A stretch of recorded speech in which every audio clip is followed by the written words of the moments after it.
Good morning students and dear viewers. आज का जो टॉपिक है वो इकोलॉजी में जो सेकंड टॉपिक है हमारा पारिस्थितिकी विज्ञान में कंसेप्ट ऑफ लिमिटिंग फैक्टर्स, उसके बारे में हम डिस्कस करेंगे। सीमाकारी कारकों की अवधारणा यानी सीमाकारी कारक क्या है, लिमिटिंग फैक्टर्स क्या है। देखिए, जैसा कि पिछले लेक्चर में बताया था कि एक इकोसिस्टम है, उस इकोसिस्टम में बायोटिक एबायोटिक दोनों प्रकार के फैक्टर्स होते हैं। एबायोटिक फैक्टर्स अजैविक कारक जिसके अंदर chemicals, inorganic materials, climatic factors जैसे तापमान है, पानी है, हवा है, मिट्टी है, ये सारे फैक्टर कहीं ना कहीं किसी जीव की वृद्धि को प्रभावित करते हैं। किसी जीव के जीवन को या उसके अस्तित्व को या उसकी वृद्धि को, उसके ग्रोथ को बहुत सारे वातावरणीय कारक प्रभावित करते हैं, और वो वातावरणीय कारक या रासायनिक कारक या कुछ केमिकल सब्सटेंस, उनको हम लिमिटिंग फैक्टर्स कहते हैं। लिमिटिंग मीन्स जो किसी जीव, किसी भी, चाहे वो पौधा हो, प्लांट हो, एनिमल हो, उसकी ग्रोथ को कहीं ना कहीं लिमिट करे, उसको कंट्रोल करे, उसको रोक दे, वो कारक कहलाते हैं सीमाकारी कारक। यहां पर एक जर्मन बायोकेमिस्ट या मैं यूं कहूं कि साइंटिस्ट जस्टस फोन लीबिंग, उसका एक एक्सपेरिमेंट है उनका, वो बड़ा फेमस है। उन्होंने अपनी एक किताब है organic chemistry and its application in agriculture and physiology, उसमें इन लिमिटिंग फैक्टर्स के बारे में बताया, और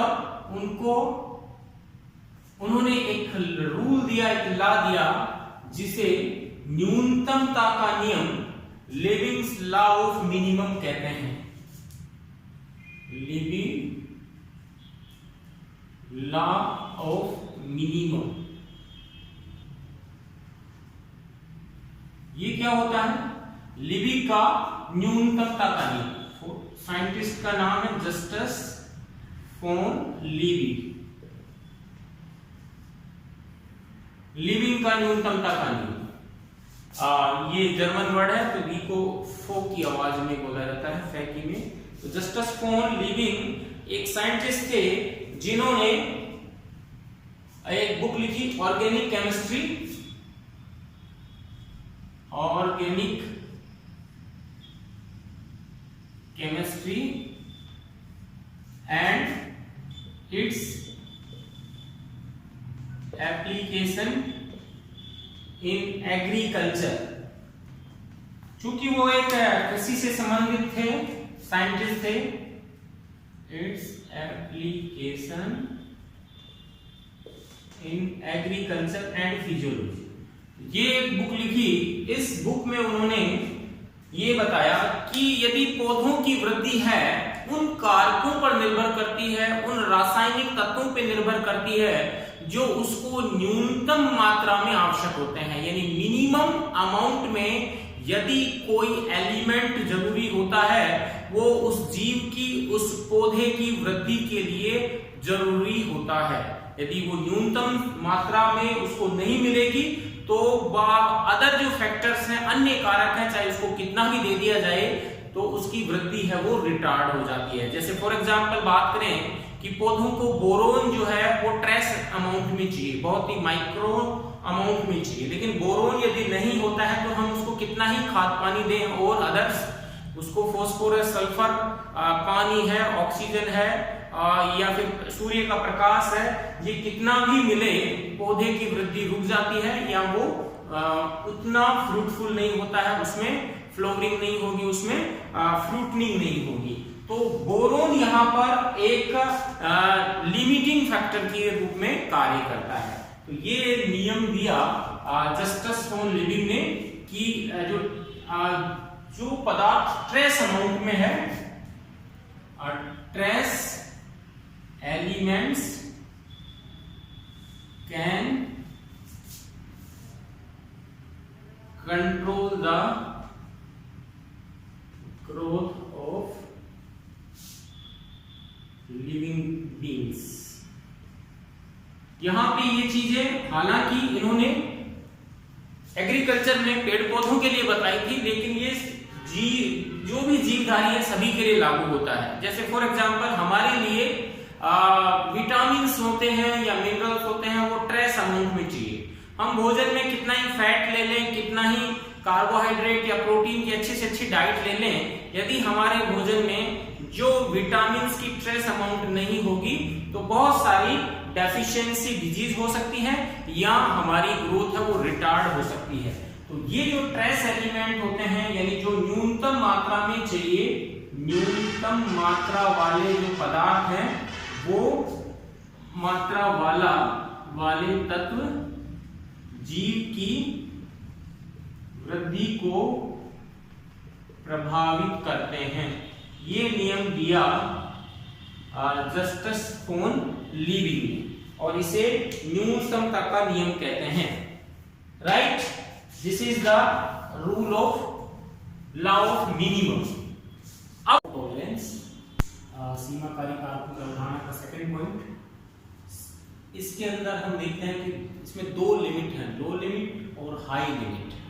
यानी एक साइंटिस्ट थे जिनका नाम था वी सेल्फोर्ड, उन्होंने कहा कि जो रासायनिक कारक है, रासायनिक कारकों के अलावा जो अन्य एनवायरमेंटल फैक्टर हैं, क्लाइमेटिक फैक्टर हैं, जैसे तापमान है, दाब है,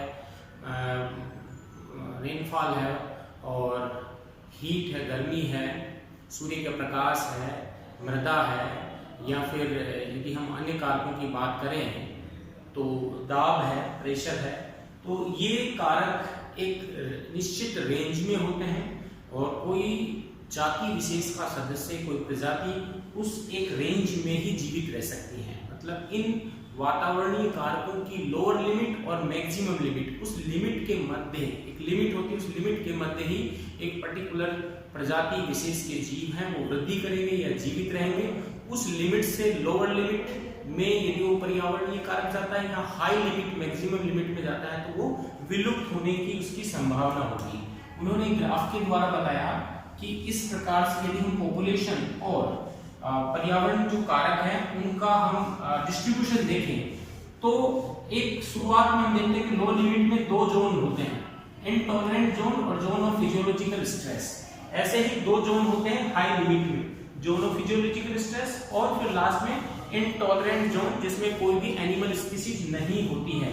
इन दोनों के बीच में जो रीजन है वो कहलाता है ऑप्टिमम जोन, यानी जिसके अंदर मैक्सिमम स्पीसीज पाई जाती हैं। वो रीजन, वो पर्टिकुलर क्या कह सकते हैं, जो एनवायरमेंटल फैक्टर का क्षेत्र है, वो वहां पे वो जाति सबसे ज्यादा मात्रा में पाई जाएगी या ग्रोथ करेगी। जैसे हम तापमान की बात करें तो ये जो हमारा रीजन है 20 से लेकर 30 डिग्री तक का, ये एक ऑप्टिमम जोन कह सकते हैं कि इस जोन में सबसे ज्यादा जीवित रहते हैं।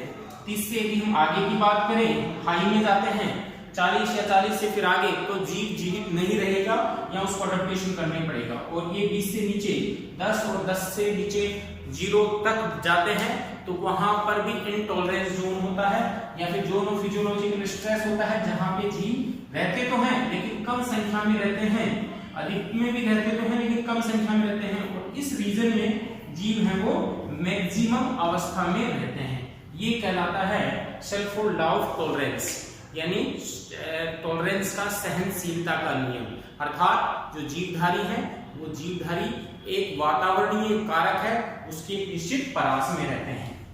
अब यदि किसी वातावरणीय कारक के प्रति यदि उस जीवधारी की परास है वो छोटी है, कम है, उसको हम बोलते हैं स्टीनो। यहाँ पे स्टीनो उपसर्ग लगाते हैं। और यदि उसकी बड़ी परास में वो जीवित रह सकते हैं तो उसको कहते हैं यूरी। जैसे हाई रेंज ऑफ टेम्परेचर में कोई जीव जीवित रहते हैं उसे यूरी थर्मल कहेंगे।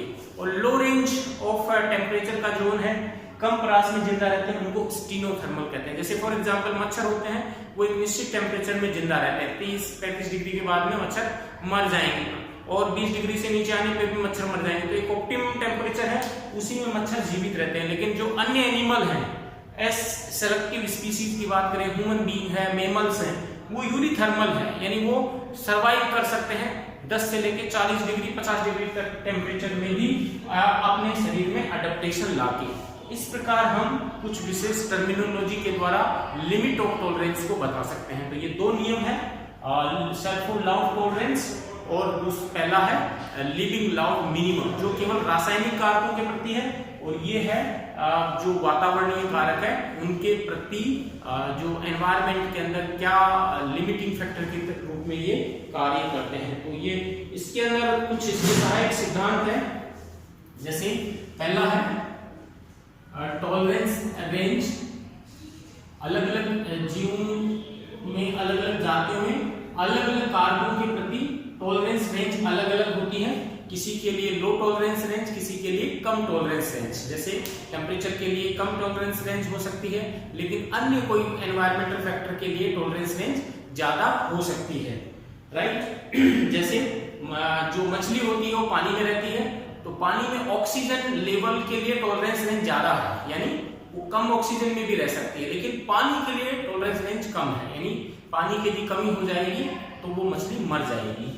इसी प्रकार जो दूसरा है वो है डिस्ट्रीब्यूशन रेंज की बात करें टॉलरेंस में पैटर्न, तो जिन जीवों में टॉलरेंस रेंज सभी कारकों के प्रति ज्यादा होती है उनका डिस्ट्रीब्यूशन पैटर्न ज्यादा होता है, मतलब वो ज्यादा सरवाइव करते हैं, वो पानी में रह सकते हैं, हवा में रह सकते हैं, मिट्टी में रह सकते हैं, यदि क्योंकि उनकी अलग अलग सभी प्रकार के वातावरणीय कारकों के प्रति सहनशीलता की सीमा अधिकतम होती है। इसी प्रकार हम बात करें ज्योग्राफिकल कंडीशन और वेदर की, कि जो जीवधारी हैं, ज्योग्राफिकल कंडीशन एंड वेदर, अलग अलग मौसम में जीवधारियों में एनवायरमेंटल फैक्टर के प्रति टॉलरेंस रेंज अलग अलग हो जाती है, तो ये भी इसका एक कारण है।